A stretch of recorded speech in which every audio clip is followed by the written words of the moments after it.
우리 이제 몇 주간 이제 길보아산 전투에서 빨리 나와야 되는데 지금 중간에 한 2주 제가 이제 설교도 안 하고 뭐 이래서 지금 길보아산 전투를 2달째 하고 있습니다. 지금 나와야 되는데 아직도 전투 중에 있습니다. 오늘은 이제 그 끝을 보면서 사무엘상까지 이제 마무리 짓는. 그럼 다음은 뭐 할 거냐? 하서해야죠. 사무엘 하서하면 올 한 해가 끝나지 않을까 이런 생각들을 해봅니다. 1절 보겠습니다. 블레셋 사람들이 이스라엘을 침해 이스라엘 사람들이 블레셋 사람들 앞에서 도망하여 길보아 산에서 엎드려져 죽으니라. 원문을 확인을 해보면 1절의 시작은 전치사로 시작합니다. 그러니까 여기 그냥 한글 성경 보면 이제 블레셋 사람들이 이렇게 나오는데 원문을 보면 바브라는 전치사로 시작됩니다. 그리고 이렇게 시작되는 거예요. 그러니까 이 바브라는 그리고라는 전치사는 병렬로 연결시킬 때 자주 사용되는 전치사입니다. 특별히 장 앞에 그 전치사가 사용되면 앞의 이야기와 동시간대로 읽으라는 표시입니다.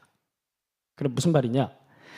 앞에 30장에 무슨 이야기가 있었습니까? 지난주에 30장에 인생은 가스라이팅이 안 됐네요 아직. 자, 인생은 그 얘기를 봤죠. 역시 이렇게 단순화시켜서 생각하면 기억을 잘 하시는 것 같아. 인생은 세용지마. 전쟁에 끌려갈 뻔했는데 돌아왔죠. 그리고 처자식을 다 잃을 뻔했는데 또 찾아왔죠. 뿐만이 아니라 1+1. 우리 하나님은 주실 때 화끈하게 주시는군요.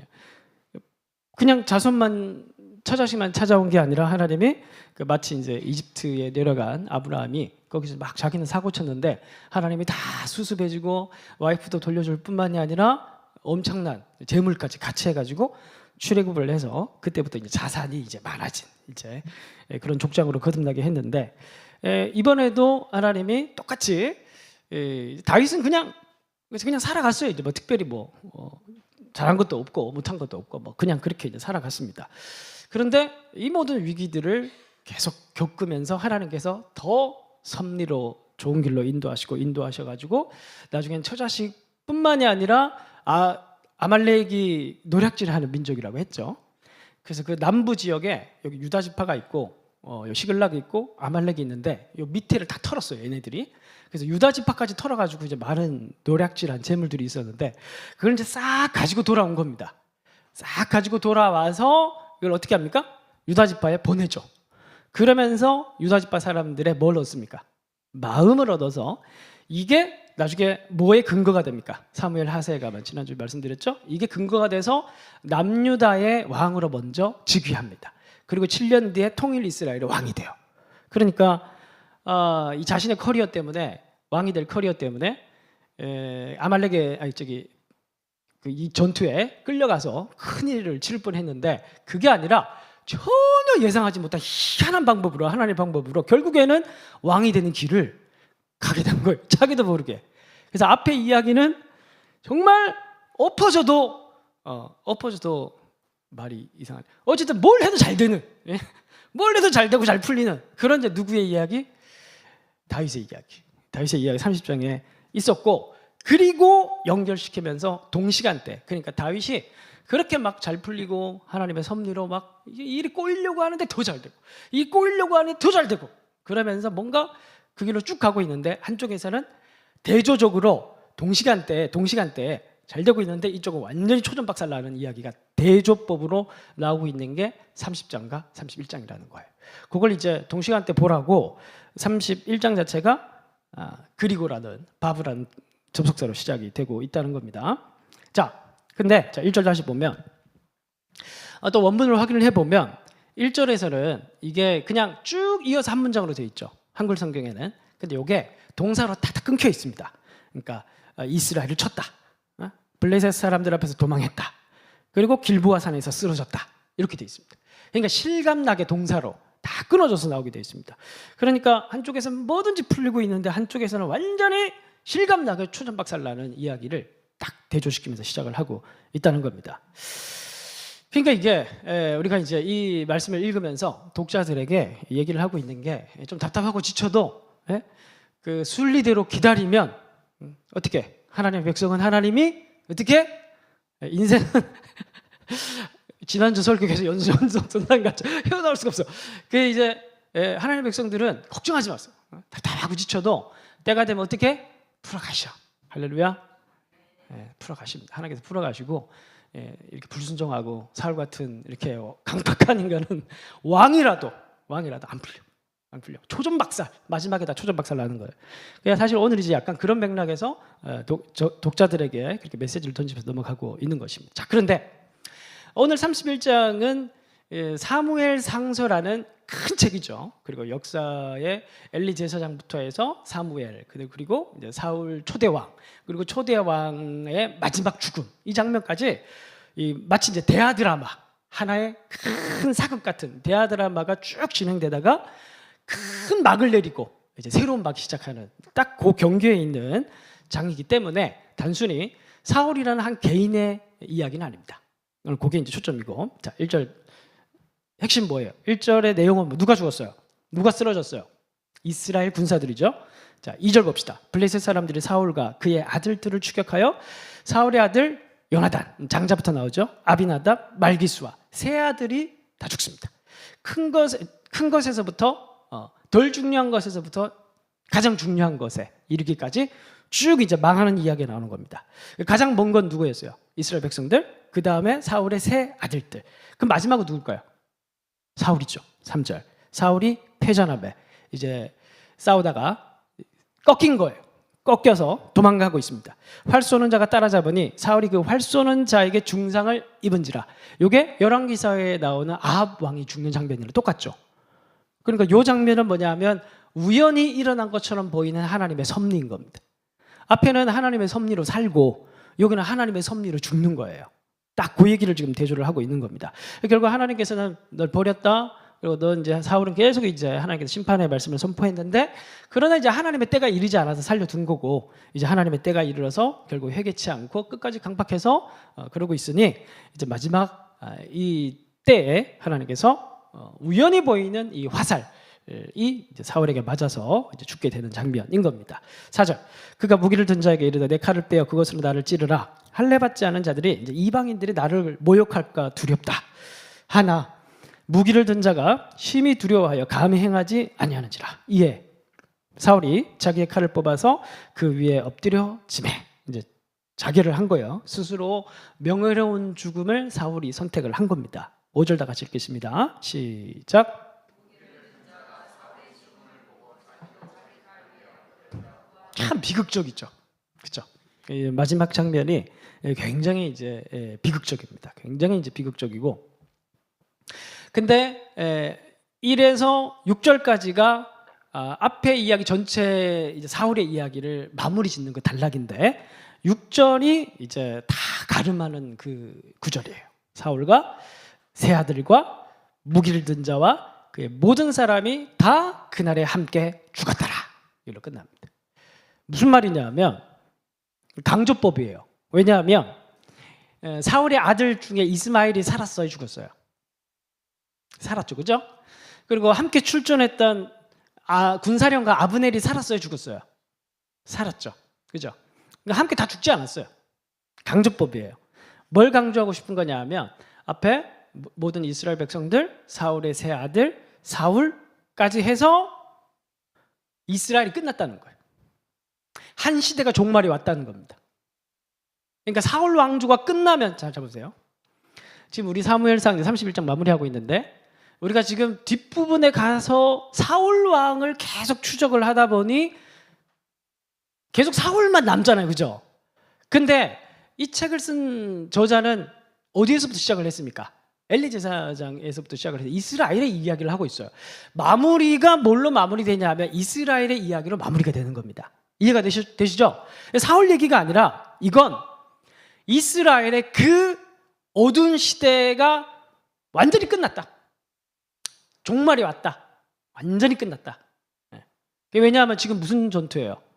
블레셋과의 전면전이죠. 전면전이 벌어져서 완전히 속국이 되고 완전히 끝나는 이제 그런 완전한 시대, 그 시대의 종말을 선언하는 구절이 6절입니다. 사울과 세 아들과 함께 속한 모든 자들이 함께 다 강조법이에요. 다 표현들을 보면, 수사들을 보면 다 강조법입니다. 다 끝났다. 이 시대는 이렇게 얘기를 하면서 끝나는 것처럼 보여요.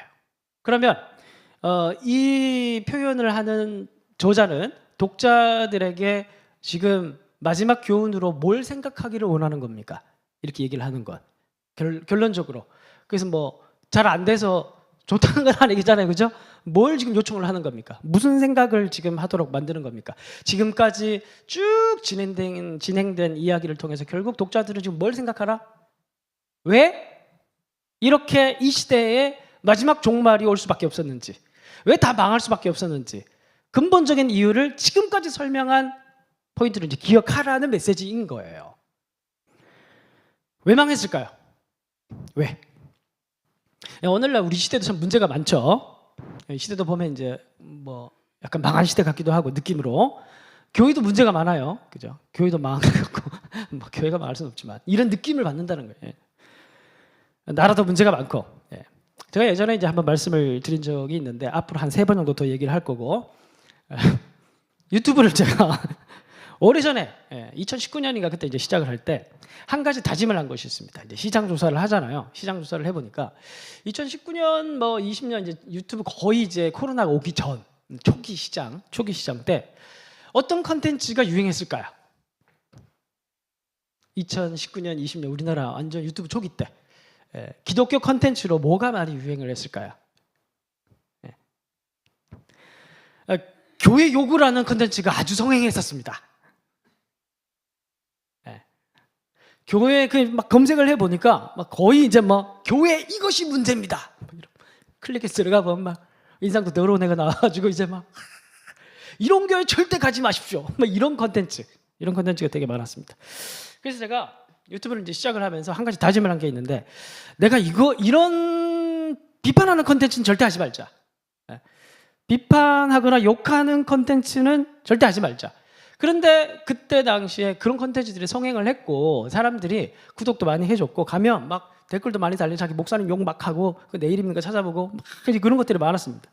근데 저는 이제 그걸 하면은 그때는 그게 유행했기 때문에 알고리즘을 탈 수 있었는데 근데 하기가 싫더라고요. 일단 꼴보기가 싫었어.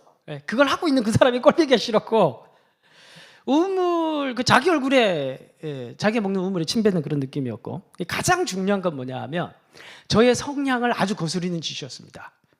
저의 성향은 뭐냐 하면 에너지를 잘 쓰자. 그러니까 소모적인 일은 정말 싫어하는 사람이거든요, 제가. 그러니까 그걸 보면서 결론적으로 아니 그래서 이렇게 욕하면 누가 사는데 그래 안 그래요? 우리 에너지 소중해요, 안 소중해요? 소중하죠. 나이가 들수록 소중해요. 나이가 들수록 정말 소중해요, 우리 에너지. 젊었을 때 뭐 남는 게 에너지지만 지금은 너무 소중해요. 그런데 제 에너지를 그런 데 쓰고 싶지가 않아요. 왜냐하면 잘 생각해 보세요. 우리가 지금 더 말을 하고 에너지를 쓰고 이렇게 하는데 이게 그냥 되는 게 아니잖아요, 그렇죠? 누군가 또 다른 생명의 섭취를 통해서 결국 우리가 다시 에너지를 재생산하는 구조 속에 살아가고 있는데 그러면 우리가 잘 살아야 될 거 아닙니까? 그죠? 그 잘 사는 게 뭡니까? 생명을 어떻게 해서든지 또 다른 생명을 미친 마음으로 살리는 일에 우리 에너지를 쓰는데 사실 우리가 그렇게 노력을 해야 되거든요. 근데 욕한다고 세상이 바뀔 것 같고 욕한다고 사람이 바뀔 것 같고 교회가 바뀔 것 같으면은 저 욕 잘하거든요. 찰지게.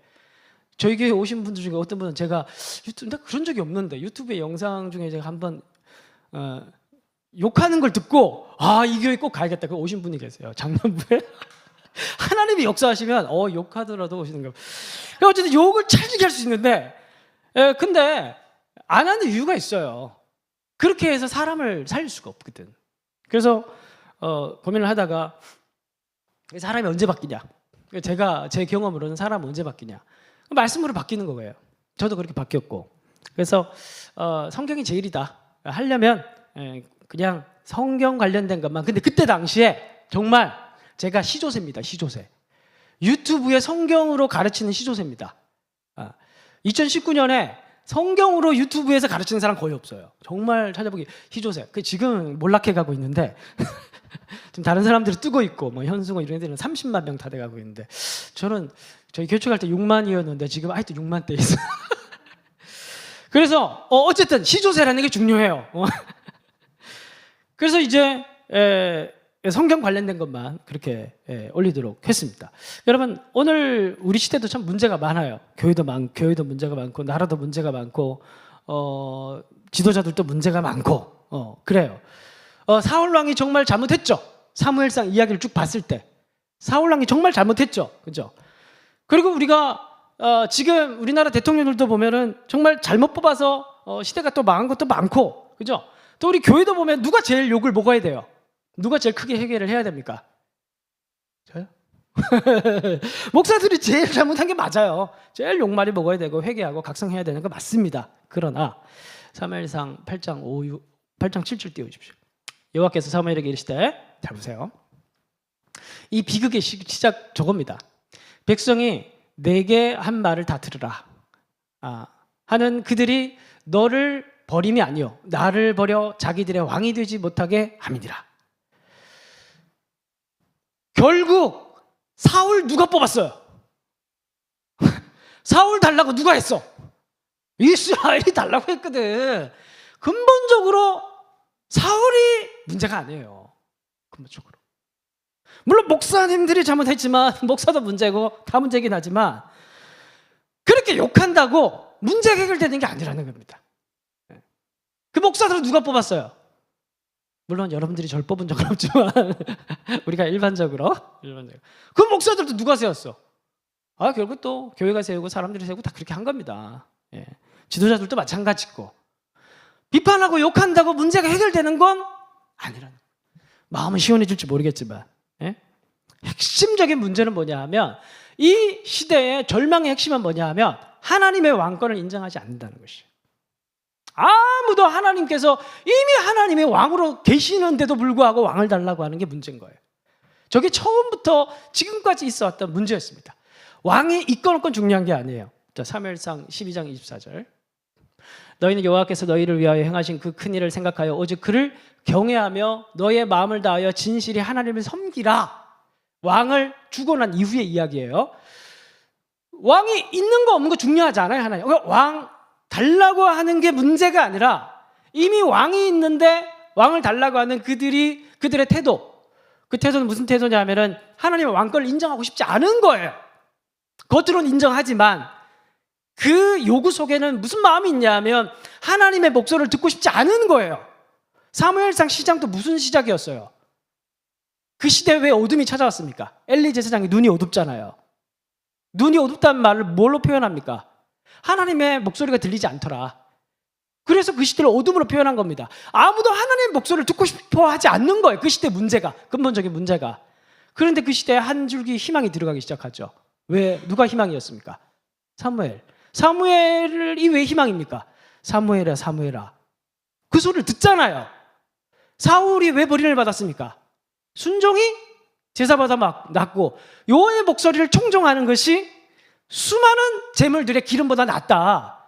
결국 일관되게 사무엘상 저자가 처음부터 1장부터 지금까지 했던 말이 뭐냐 하면 하나님의 왕권과 하나님의 주권이에요. 다른 말로 하면 하나님의 목소리예요. 하나님의 목소리를 듣고 싶어하는 사람이 이 시대에 아무도 없는 거예요. 그게 문제인 거예요. 왕이 있건 없건 중요한 게 아니에요. 왕이 있어도 지금 준 상태에서 나온 게 12장입니다. 줬다고 하더라도 안 줬다고 하더라도 가장 중요한 건 마음을 다하여 하나님의 목소리를 듣고 그를 진실하게 섬기는 것입니다. 그런데 왕이 있건 없건, 왕이 있으면 뭐 정가의 보도처럼 인생의 문제가 해결되고 뭔가 좋은 방법이 있으면은 뭔가 인생이 풀릴 거, 나라가 풀릴 것처럼 생각을 하지만 그게 중요한 게 아니라, 결국 만일 너희가 여전히 악을 행하면, 왕이 있더라도 여전히 너희가 악을 행하면 너희와 너희 왕이 다 멸망하리라. 왕이 이끄는 거 중요한 게 아니었던 것이에요. 이게 이미 12장 24절에 얘기를 했는데 저 말씀이 31장에 성취가 된 겁니다. 이해가 되시죠?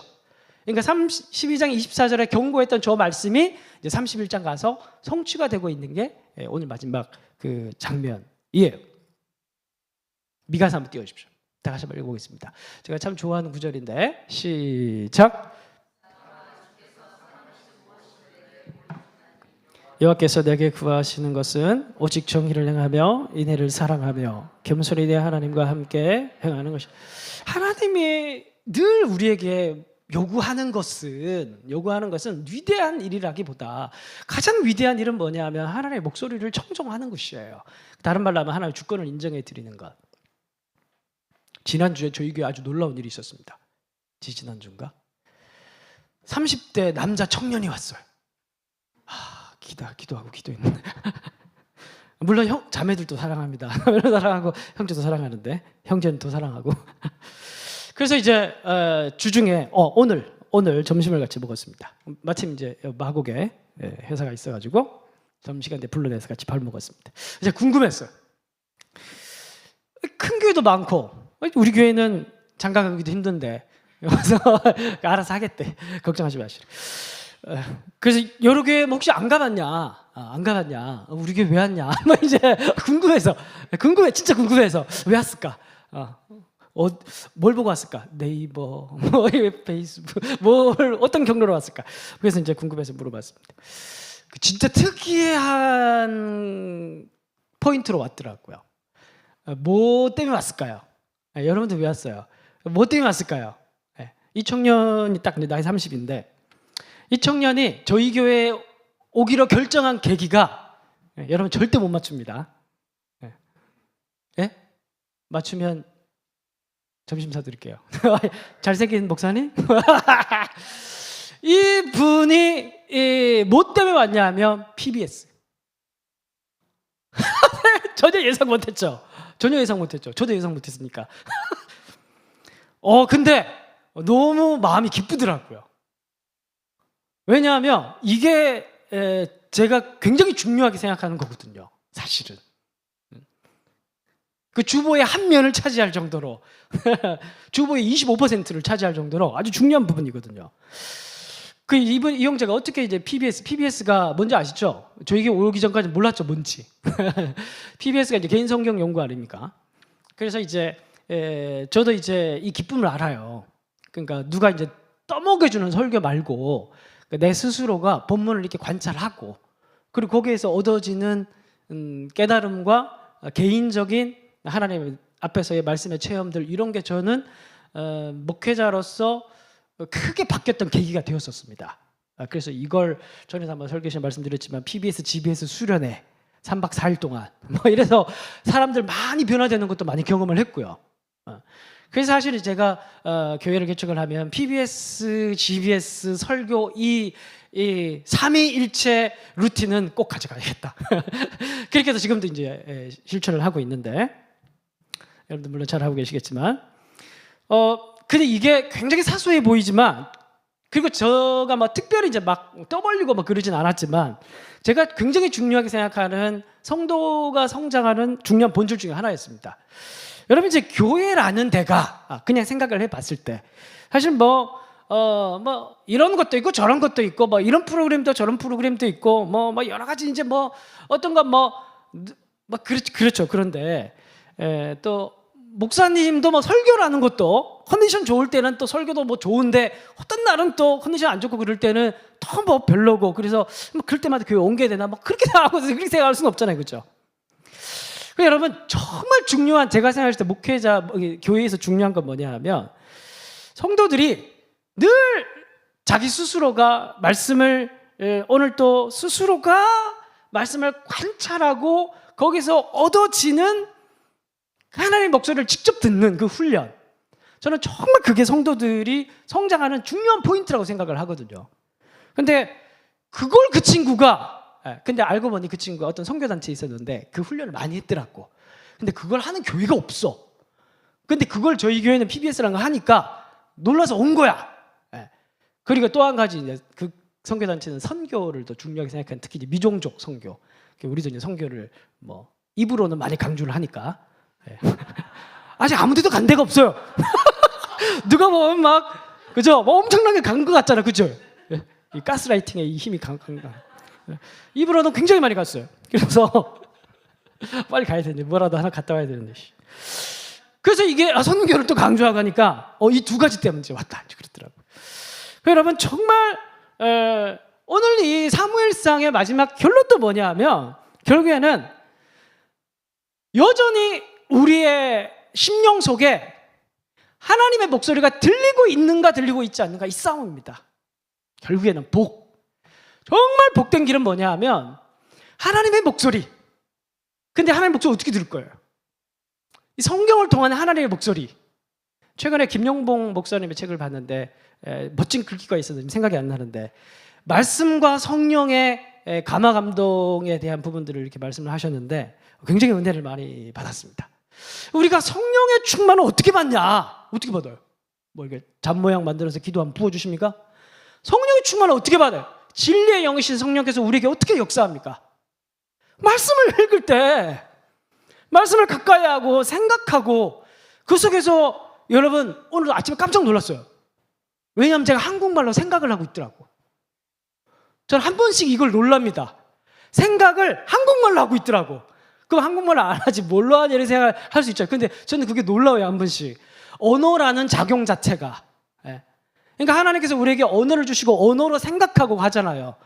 이 언어가 우리의 마음과 우리의 세계관에 미치는 영향이 엄청나거든요.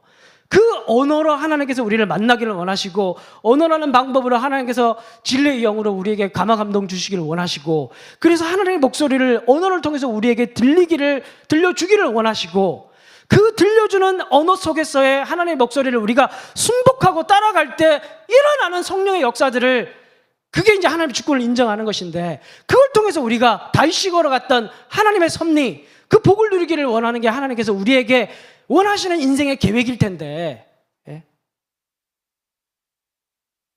이게 핵심이라는 거예요. 핵심. 근데 그 청년이 알아보고 오니까 기분이 좋더라고요. 자, 그래서 마무리를 지으려고 하는데 그래서 이제 이 이스라엘의 이야기는 이제 이렇게 절망의 이야기로 7절까지 해서 끝나는 것처럼 보이면서 독자들에게 싹 정리해 볼 것을 요구를 하고 있는 겁니다. 근본적으로 뭐가 문제였나? 결국 왜 이스라엘이 이렇게 쫄딱 망할 수밖에 없었는가? 이러한 절망의 역사의 교훈 속에서 우리는 어떠한 영적인 반성을 해야 되는 거에 대한 메시지를 지금 던지고 있는 것입니다. 그래서 거슬러 올라가 보면 12장 24절에서 얘기를 했던 왕이 있건 없건 중요한 게 아니라 무슨 방법 아니 뭐 여러 가지 그런 게 중요한 게 아니라 정말 내가 오늘도 하나님 앞에서의 단독자로 하나님의 목소리가 내 심령 가운데 들리는 사람인가 들리지 않는 사람인가 아니 그러나 오늘도 사울처럼 종교의 형식을 쫓아서 오늘도 그냥 되는 대로 살아가는 사람인가 그런 마지막 요청을 하고 이 절망스러운 역사의 이야기를 접고 그리고 길르앗 야베스 사람의 이야기로 오늘 사무엘상 전체가 마무리됩니다. 8절 그 이튿날 블레셋 사람들이 죽은 자를 벗기러 왔다가 사울과 그의 세 아들이 길보아 산에서 죽은 것을 보고 사울의 머리를 베고 그의 갑옷을 벗기고 자기들의 신당과 백성에게 알리기 위하여 그것을 블레셋 사람들의 땅 사방에 보내고 그의 갑옷은 아스다롯의 집에 두고 그들이 모신 신이에요.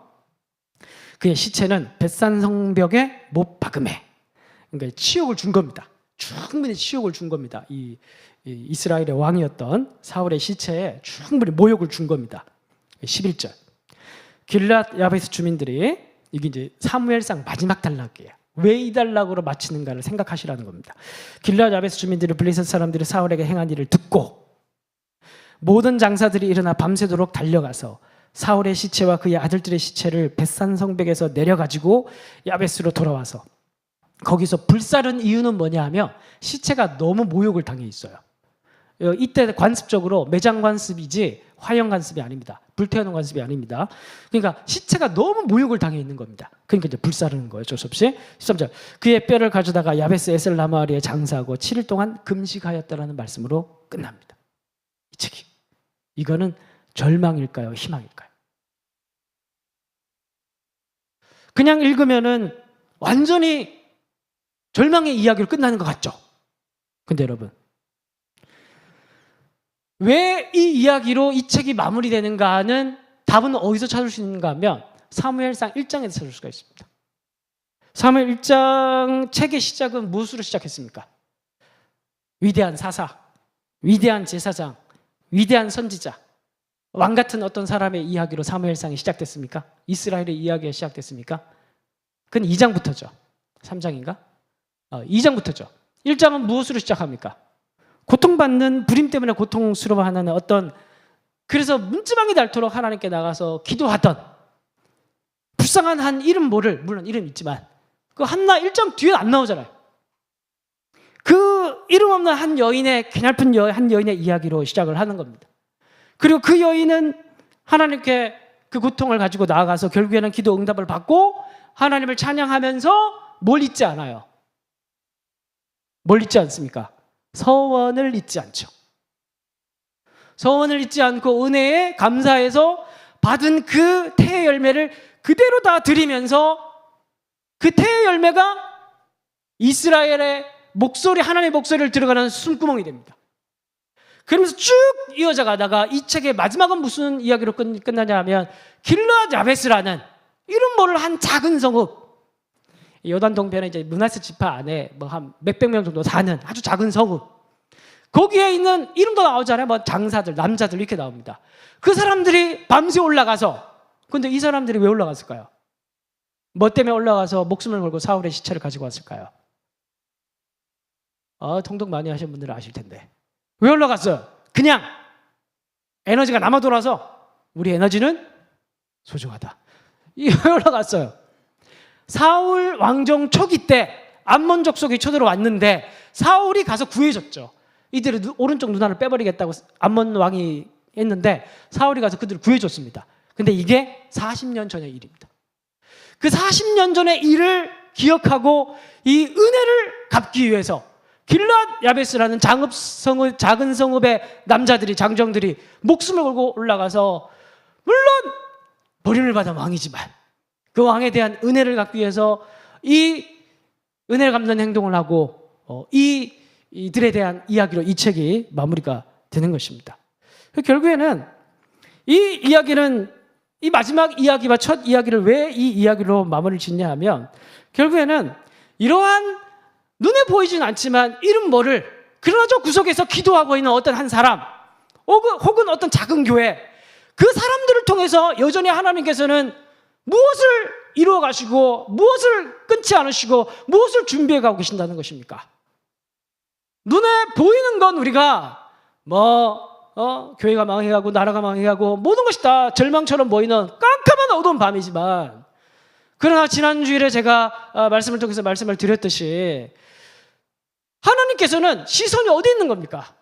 지금도 작은 자 한 사람, 기도하는 한 사람, 오늘도 그녀의 고통 때문에 문지방이 닳도록 하나님 성전에 가서 기도하고 있는 그 한 사람, 그리고 그 받은 작은 은혜를 갚기 위해서 하나님께 순종하고 하나님께 나아가고 있는 남은 자 한 사람의 기도를 하나님께서 그 시선을 보시면서 그 시대에 대한 어둠을 밑바닥에서 그 희망을 준비해가고 있는, 새벽에, 여러분 성경 안에 새벽에 대한 이야기가 많이 나오죠. 시편 63편 1절 한번 띄워주십시오.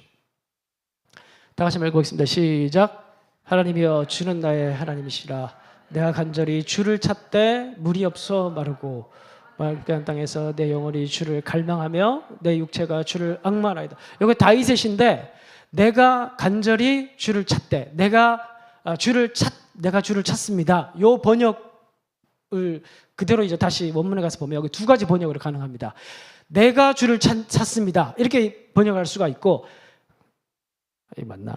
내가 당신을 찾겠습니다라고 번역할 수가 있고, 또 한편으로는 새벽에 당신을 찾겠습니다라는 말로 번역할 수가 있어요. 이 단어 자체가.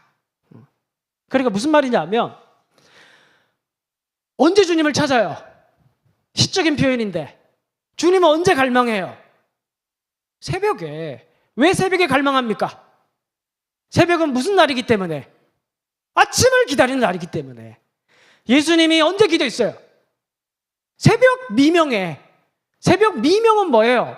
아침이 밝아오지 않은 시간, 그러나 여전히 어둠이 덮여있는 시간. 예수님은 어떤 분이십니까? 그 시대 사람들은 아무도 못 알아보고 아무도 인정하지 않았지만, 그러나 예수님은 새벽을 오게 하시는 분이죠. 아침에 오게 하시는 분이죠. 어떻게? 새벽 미명에 자기 시간에서 기도하는 그 자리에서. 우리가 별것 아닌 것처럼 보일 수 있지만 하나님 나라의 역사는 누가 끌고 가느냐 하면, 하나님 물론 끌고 가시지만 그 하나님의 시선이 머물고 하나님의 그 희망을 포기하지 않으시면서 끝까지 그 시대를 결국에는 절망처럼 보이지만 어둠을 몰아내고 찬란한 하나님의 아침을 가지고 오게 만드는 하나님의 원동력은 뭐냐 하면 옳다 그의 자리에서 하나님의 목소리를 들으면서 기도하는 한 사람의 자리를 보시고 하나님께서 그 아침을 열어 가신다는 말입니다. 할렐루야. 잘 오셨다는 거예요. 지난주에 설교에서도 너희는 뭐다? 빛이 되라고 했어요? 빛이라고 얘기했어요? 빛이라고. 이미 하나님께서 보시기에 그 자리에 앉아서 기도하는 우리들은 빛입니다. 근데 그 빛 때문에 뭘 하나님께서 포기하지 않는 거예요. 그 나머지 어둠을 포기하지 않는 겁니다. 나머지 어둠도 이 빛처럼 더 찬란한 하나님의 아침으로 가득 채울 그날을 하나님께서 준비하고 계시는 겁니다. 그 원동력이 뭐라고요? 오늘 우리가 여러분들이 기도하는 이 자리. 할렐루야. 이렇게 아멘. 기도합시다.